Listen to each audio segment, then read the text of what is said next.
Shalom, saudara-saudara terkasih dalam nama Tuhan Yesus Kristus. Firman Tuhan pada hari ini tertulis dalam kitab Amsal pasal 4 ayat yang pertama sampai yang ketiga.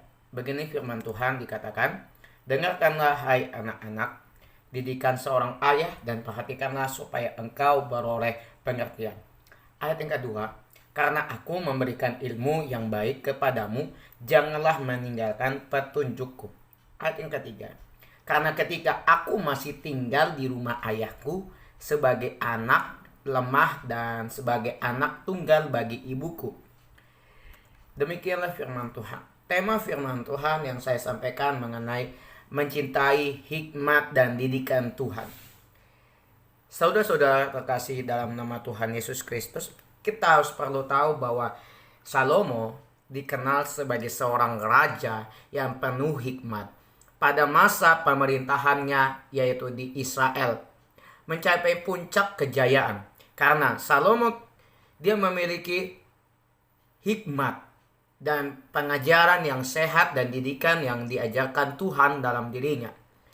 Dan sehingga bangsa Israel itu menjadi bangsa yang termasyur, bangsa yang ke depan, bangsa yang maju, bangsa yang mengenal kasih Bapa. Dan umat Israel hidup dalam damai sejahtera karena dipimpin oleh Raja Salomo.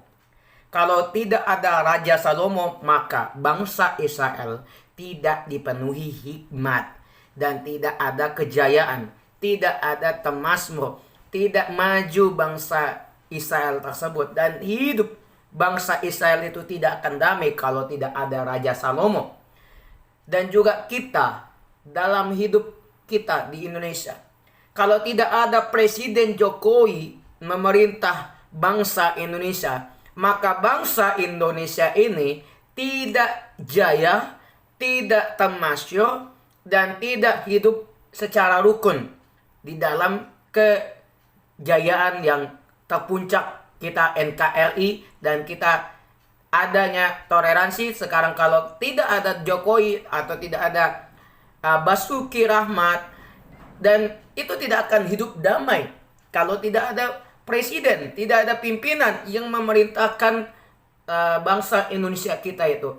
Karena kita perlu tahu bahwa presiden penuh hikmat, penuh pengetahuan, kepintaran, kejayaan, dan mobilitas dalam hidupnya itu terkenal menjadi hikmat. Karena mereka pada semasa kecilnya mereka diajarkan oleh orang tuanya didikan yang benar dan baik dan sopan. Sehingga di masa dia sudah dewasa akan ada tabur tuai.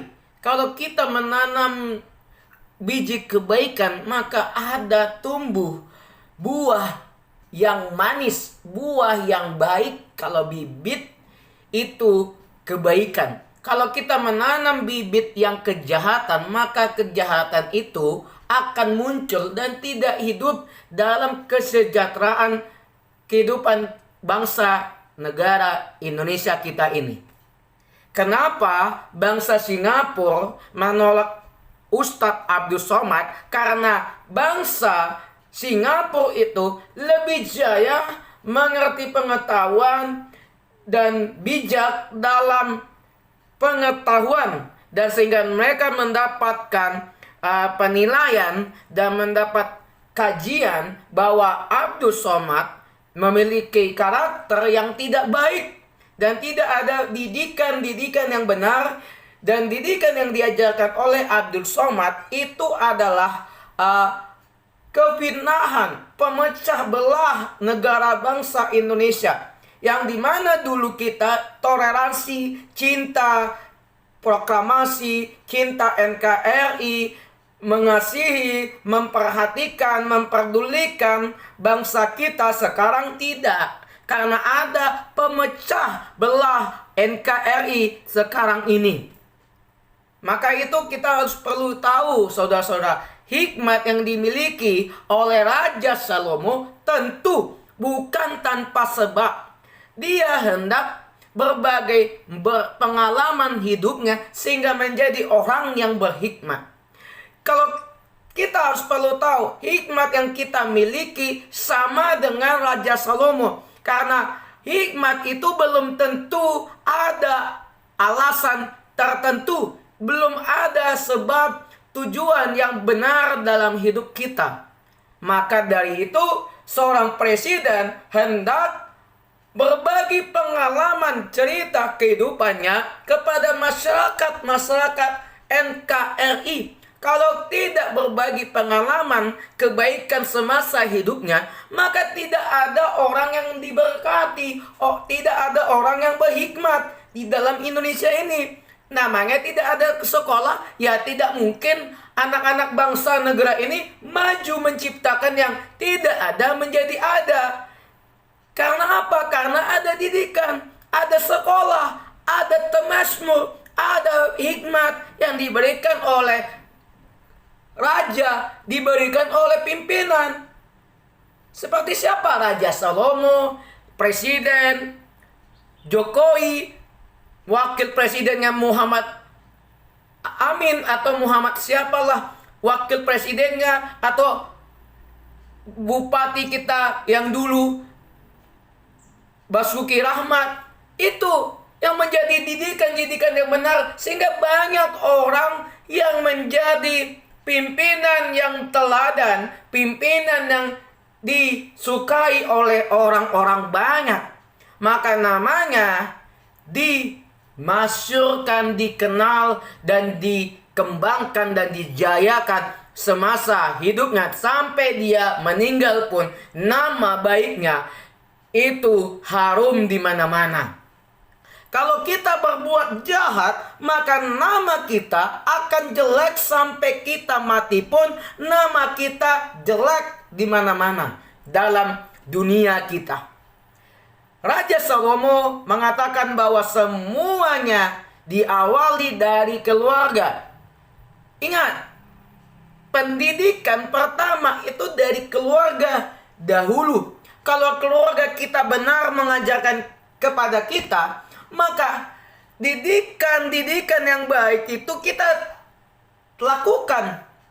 Kalau kita sudah memiliki anak, memiliki keturunan, kalau kita ditanamkan oleh keluarga kita baik, pintar, maka anak-anak kita, cucu-cucu kita, cicit-cicit kita akan lebih mengenang kebaikan kita, pengajaran kebaikan kita. Maka banyak orang yang mengikuti ajaran yang kita ajarkan itu dengan sesuai kebenaran firman Tuhan. Disebut juga, Raja Salomo ini menyebut sebagai, dengarkanlah didikan seorang ayah.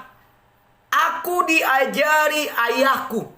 Maksudnya adalah kita sebagai anak-anak Tuhan, sebagai anak-anak yang beragama, harus terlebih dahulu mendengar pengajaran yang diajarkan oleh ayah kita. Kalau kita tidak mendengar ajaran atau didikan yang baik dari ayah kita, belum tentu kita sukses ke depannya. Kalau ayah kita mengajarkan yang tidak baik, maka justru mencondong ke pihak yang ke belakang, maka kita bukan anak-anak yang dikenal oleh Tuhan dalam diri kita. Kita diajari dari ayah kandung kita, bukan ayah angkat kita, bukan ayah tiri kita. Ayah tiri itu adalah ayah penyambung dari ayah kandung kita. Tetapi ayah yang pertama kali, yang semasa hidup kita, yang itulah kita dengar, yang menolong, membagi, dan berbuat kebaikan, itu kita ambil semasa hidup ayah kita. Pengajaran itu jangan sampai kita lupakan, kata Raja Salomo dalam kehidupan kita, saudara-saudara. Dan jangan ada yang menyimpang ke kiri dan ke kanan, kata Raja Salomo kepada kita sebagai umat yang beragama. Sekalipun si anak tidak lagi tinggal bersama ayah dan ibunya, bukan berarti si anak melupakan pengajaran yang sudah diterimanya. tetapi itu menjadi pondasi bagi kehidupan anak-anaknya nanti. Seperti saya, Bapak, Ibu, dan saudara-saudara terkasih dalam nama Tuhan. Semasa saya di kota Tanjung Pinang, semasa saya SD, SMP, SMK, itu diajarkan oleh ayah dan ibu saya mengenai tentang bagaimana karakter yang baik, mendengar dan mau berkata yang sopan dan tutur kata yang baik kepada orang, agar orang-orang sekitar kita itu menjadi panutan, menjadi teladan, karena kita ada cerminan-cerminan yang diajarkan Kristus di dalam pribadi-pribadi kita, saudara-saudara. Jadi itu menjadi pondasi yang dimana itu kita membangun dengan yang baik. Kalau pondasi kita bangun dari kejelekan, dari kejahatan, kita suka marah-marah, mengatakan babi, mengatakan hewan yang keluar dari mulut kita, justru itu pondasi kita tidak akan kuat semasa hidup kita. Kita merantau pun, kita pergi ke kampung orang, kalau tidak ada pondasi yang baik yang kita tanam, yaitu ajaran ibu dan ayah kita, belum tentu kita kuat di perantauan. Saudara-saudara, karena di perantauan itu tidak mudah di kampung kita sendiri. Kalau di kampung kita boleh, kalau di perantauan jangan sekali-kali kita melawan apapun di tempat kota orang. Karena di sana kampung orang, jangan kita berbuat seenak-enaknya. Karena hikmat itu akan menjagai kita, yang meninggikannya dan menjadi mahkota kerajaan yang indah di kepala kita sebagai umat yang beragama. Kalau hikmat itu tidak ada, hikmat itu tidak dijaga oleh diri kita, apakah itu meninggikan dalam diri kita? Apakah itu menjadi mahkota yang indah? Saya mau katakan itu tidak ada mahkota indah di kepala kita. Justru mahkota itu akan jatuh ke tanah kalau kita tidak menjaga dengan baik-baik. Tidak kita tanamkan didikan-didikan yang baik itu di dalam diri kita sebagai orang-orang yang percaya kepada Kristus Sang Juru Selamat dalam hidup kita. Maka seorang anak haruslah mempunyai hati yang cinta akan didikan, dan orang tua pun harus punya hati yang mendidik, mempersiapkan generasi seberikutnya menjadi orang yang berhikmat dan berpendidikan yang luar biasa. Pertanyaannya, kenapa Pastor Andy Simon itu banyak dikenal orang? Alkitab berkata karena Pastor Andy Simon menggunakan akal sehat, memiliki hati kerendahan, perkataan, tutur kata, dia jaga dan dia dengar setiap didikan-didikan yang diberikan oleh ayahnya, ibunya kepada dia semasa kecilnya, agar dia taat, membantu, merendah, dan saling mendoakan satu dengan yang lain. Menjadi cerminan dan taat, setia, dan tidak mengenal namanya nafsu. Saya mau berkata, Andy Simon tidak ada nafsu sama sekali di dalam dirinya. Karena dia berkata, nafsu tidak ada manfaat bagi seorang Kristen yang kita miliki. Tetapi dia berkata, nafsu itu akan mencondongkan, membawa seorang Kristen, seorang beragama, jatuh ke dalam api neraka. Maka orang-orang yang memiliki nafsu akan dibinasakan oleh Tuhan, dan tidak ada pemberkatan dalam dirinya. Tidak ada kasih karunia yang datang daripadanya dalam hidupnya. Karena orang-orang seperti itu tidak ada hikmat, tidak ada pendidikan, tidak ada sekolah dalam dirinya bersama Yesus Kristus Sang Mesias dalam diri kita. Sebagaimana tertulis dalam kitab Mazmur pasal 78 ayat yang ke-6, begini firman Tuhan dikatakan, supaya dikenal oleh angkatan yang kemudian, supaya anak-anak yang akan lahir kelak bangun dan menceritakan kepada anak-anaknya. Demikianlah firman Tuhan.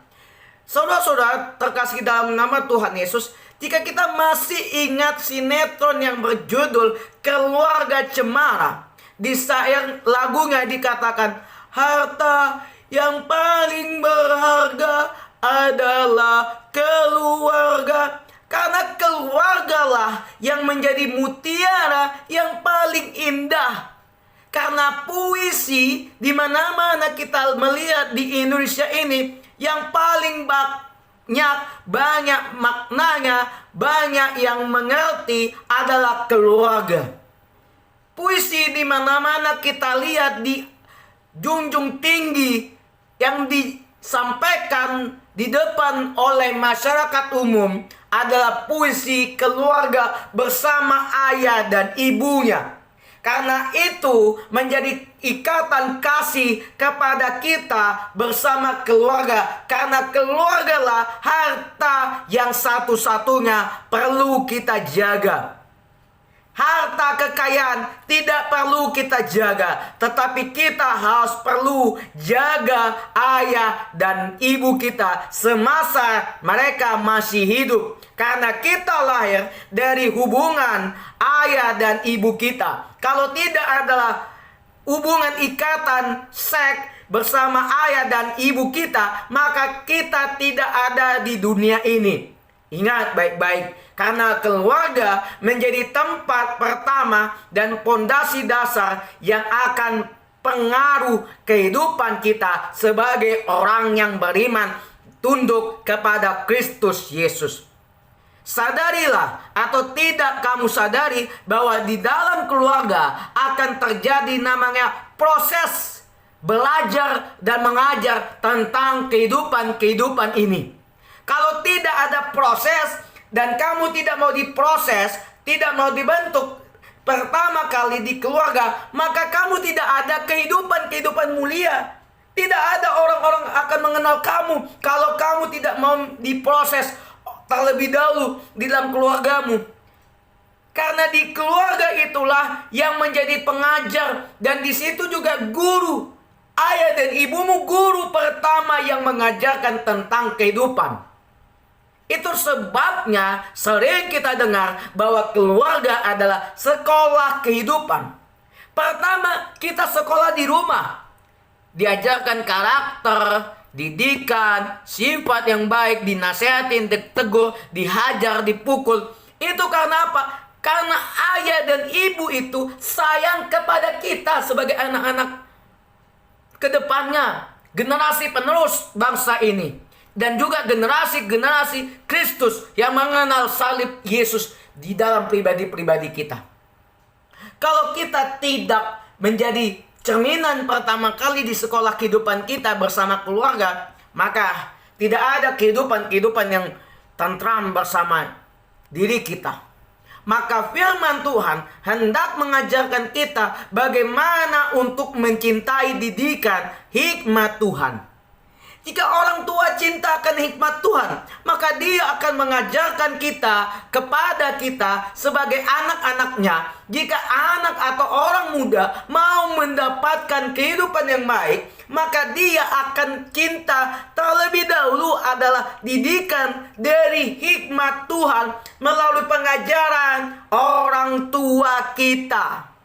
Kalau kita saja tidak mau mendengar pengajaran yang diajarkan oleh orang tua, bagaimana kita memiliki kehidupan yang baik bersama Tuhan? Kalau saja kita tidak mau mendapatkan kehidupan cerminan yang baik dan cinta didikan dari hikmat Tuhan melalui orang tua kita, kita tidak akan hidup damai. Kita hidup apa adanya, hidup ya banyak masalah karena kita tidak dekat bersama didikan Kristus. Disinilah kita belajar.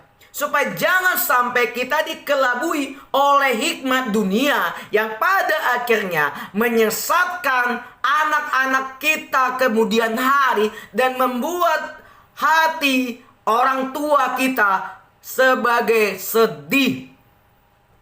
Ketika orang tua kita disesatkan oleh hikmat dunia, bahwa kebahagiaan dan keberhasilan dari anak-anaknya hanyalah dengan ilmu pengetahuan yang diajarkan oleh manusia. Itu harus perlu hati-hati saudara-saudara.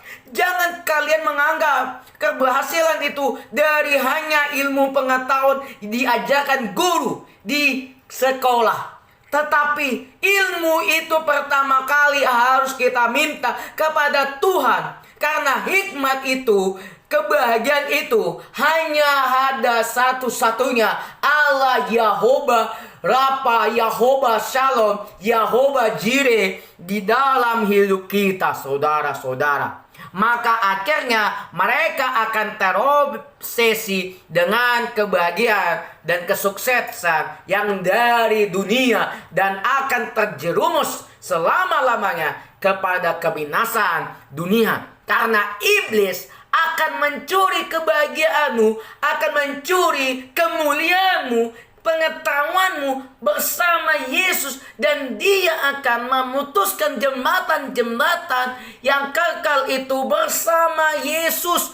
Dan Tuhan kemudian hari akan datang menolong engkau, membawa engkau keluar dari orang mati dan membawa engkau kepada terangnya dunia, sehingga kamu akan dibayar semahal mungkin, semahal-mahal darah kita, dosa-dosa kita.